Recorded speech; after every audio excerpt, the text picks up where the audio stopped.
أعوذ بالله من الشيطان الرجيم. بسم الله الرحمن الرحيم. ربنا إننا سمعنا مناديا ينادي للإيمان أن آمنوا بربكم فآمنا ربنا فاغفر لنا ذنوبنا وكفر عنا سيئاتنا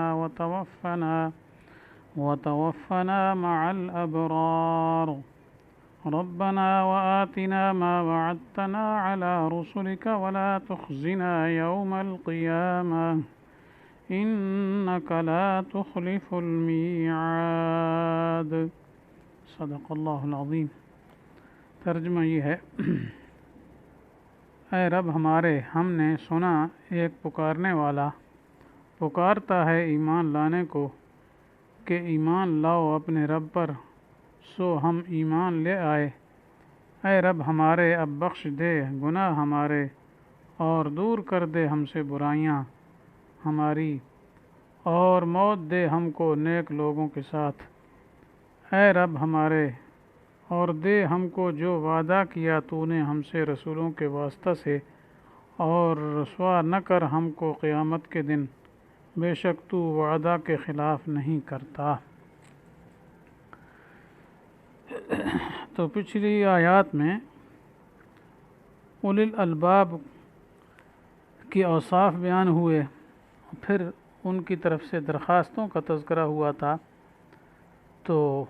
ان کی پہلی درخواست یہ تھی: قنا عذاب النار، فقنا عذاب النار، اے اللہ ہمیں عذاب نار سے بچا دیجیے۔ پھر آگے ربنا انک من تدخل النار کے اندر یہ علت بیان کی گئی تھی کہ عذاب نار سے ہمیں کیوں بچائیے۔ اس کی وجہ یہ تھی کہ اللہ جس کو تو نے آگ میں داخل کر دیا تو تو نے اس کو رسوائی کر دیا۔ تو ظاہر بات ہے ایسی رسوائی سے ہمیں بچائیے، کیونکہ وہ آخرت کی رسوائی بڑی شدید رسوائی ہوگی، بڑی سخت قسم کی رسوائی ہوگی۔ بعض مفسرین نے، بعض علماء سے نقل کیا ہے کہ قیامت کے دن جب لوگوں کو رسوا کیا جائے گا، ان کی برائیاں لوگوں کے سامنے اور ان کی بدکاریوں کو لوگوں کے سامنے ظاہر کیا جائے گا، تو وہ اتنے اس وقت ذلیل اور رسوا ہوں گے اور وہ خواہش کریں گے کاش ہمیں جہنم میں بس ڈال دیا جائے اور ہماری یہ بدکاریاں لوگوں کے سامنے ظاہر نہ کی جائیں۔ تو گویا وہ ذلت اور وہ رسوائی اور لوگوں کے سامنے ان کی بدکاریوں کو پیش ہونا ان کو انتہائی تکلیف دہ ہوگا۔ اس لیے یہ فرمایا انک من تدخل النار فقد اخزیتہ، اللہ جس کو تو نے آگ میں داخل کر دیا تو تو نے اس کو رسوا ہی کر دیا۔ تو آگے جملہ تھا وما للظالمین من انصار، ظالموں کا کوئی مددگار نہیں ہے۔ تو ظالم سے مراد یہی ہے کہ جو اللہ تعالیٰ کی اوصاف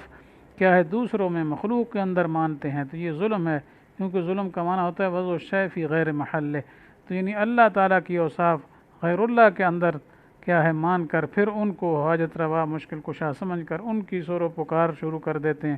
اور ان کی نظر نیازیں دیتے ہیں اور ان سے کیا ہے اپنی حاجات مانگتے ہیں اور حاجات پورے کرنا چاہتے ہیں۔ تو وہ ظالم لوگ ہیں، کیونکہ یہ نرا شرک ہے اور اللہ کے حق کو غیر اللہ کے اندر کیا تقسیم کرنا یہ بہت بڑا ظلم ہے۔ اس لیے شرک کو کہا گیا ان الشرک لظلم عظیم۔ اس لیے عرض کر رہے ہیں وما للظالمین من انصار، ظالموں کا کوئی مددگار نہیں ہوگا۔ تو بہرحال یہ دعائیں دو جو تھیں وہ تو پہلے دو درخواستیں گزر چکی تھی، پچھلے درس میں اس کا ذکر تھا۔ اب اس کے بعد یہ ان کی اور درخواست ہے ربنا اننا سمعنا منادیا ینادی للایمان۔ تو مقصد یہ ہے کہ پہلے جو درخواستیں تھیں ان کی وہ یہ تھی کہ وہ اللہ تعالیٰ کے اوپر ایمان لائے ہیں، تو اللہ تعالیٰ کی مصنوعات کے اندر، اللہ کی مخلوق کے اندر غور و فکر کر کے اور تفکر کر کے زمین و آسمان کی تخلیق میں وہ کہہ رہے تھے ربنا ما خلقت ھذا باطلا۔ تو اس آیت میں یہ بتایا جا رہا ہے کہ ہم ایمان صرف اس تفکر کی بنا پر نہیں لائے، بلکہ دوسری وجہ بھی ہے اور سبب بھی ہے، وہ یہ کہ ہم نے آپ کی طرف سے آواز دینے والے کو سنا، اننا سمعنا منادیا ینادی للایمان، ہم نے سنا ایک منادی ایمان کی صدا دے رہا ہے، تو لہذا ہم وہ کہہ رہا ہے ان آمنوا بربکم، اپنے رب پر ایمان لے آؤ، رب کے ساتھ ایمان لے آؤ، فآمنا، تو اے اللہ ہم ایمان لائے۔ تو اس سے معلوم ہوتا ہے کہ منادی سے مراد کیا ہے، آپ صلی اللہ علیہ وسلم۔ مفسرین نے نقل کیا حضرت عبداللہ ابن مسعود، حضرت عبداللہ ابن عباس وغیرہ دوسرے مفسرین سے کہ یہاں منادی سے مراد رسول اللہ صلی اللہ علیہ وسلم ہے۔ ظاہر بات ہے ہم نے تھرو تو نہیں سنا، تو اصل منادی آپ صلی اللہ علیہ وسلم تھے، آپ نے آواز دی، تو اس زمانے کے لوگوں نے تو آپ صلی اللہ علیہ وسلم کی آواز کو سن کر ایمان کو قبول کیا، اور بعد میں آنے والے آپ صلی اللہ علیہ وسلم کے نائبین، جی آپ کے نائبین علماء ہیں، دین کے حق پہنچانے والے ہیں، دین کے مبلغ ہیں، جنہوں نے کلمہ توحید لوگوں تک پہنچایا، وہ سارے آپ کے پھر کیا بن جائیں گے، نائب بن جائیں گے، جی جیسے ہے العلماء ورثۃ الانبیاء۔ تو اس اعتبار سے کیا ہے، منادی اول تو آپ صلی اللہ علیہ وسلم تھے اس امت کے لیے، اور پھر آپ صلی اللہ علیہ وسلم کے نائبین قیامت تک جو ہے وہ آپ صلی اللہ علیہ وسلم کا یہ کلمہ طیبہ لا الہ الا اللہ محمد رسول اللہ لوگوں تک پہنچاتے رہیں گے، اور اس کے صحیح مفاہیم اور اس کے تقاضے جو ہے وہ لوگوں کو بتاتے رہیں گے، وہ منادی مراد ہیں۔ تو یہی دعا میں ہو گیا، اللہ ہم نے سنا آواز دینے والے کو جو جو ایمان لانے کی آواز دے رہا تھا اور کہہ رہا تھا آمنوا بربکم فآمنا، ایمان لاؤ اپنے رب کے ساتھ، تو ہم ایمان لائے ہیں۔ پھر تو اس سے ایک یہ ہے کہ آپ صلی اللہ علیہ وسلم کی رسالت کا بھی ثبوت ہو رہا ہے خود اس آیت سے، جی کہ ہم نے ویسے ایمان نہیں قبول کیا بلکہ رسول برحق کی آواز کو سن کر ہم نے کیا ایمان قبول کیا۔ تو کوئی ذکر رسالت بھی اس آیت میں ہو گیا ساتھ ساتھ ضمناً، ربنا فاغفر لنا۔ تو لہذا جب ہم ایمان لائے ہیں تو اے اللہ تیرے دربار میں ہم اپنے ایمان کا وسیلہ پیش کرتے ہیں، تو ہمیں معاف کر دیجیے ہمارے گناہوں کو۔ تو ذنوب سے مراد بڑے بڑے گناہ ہیں،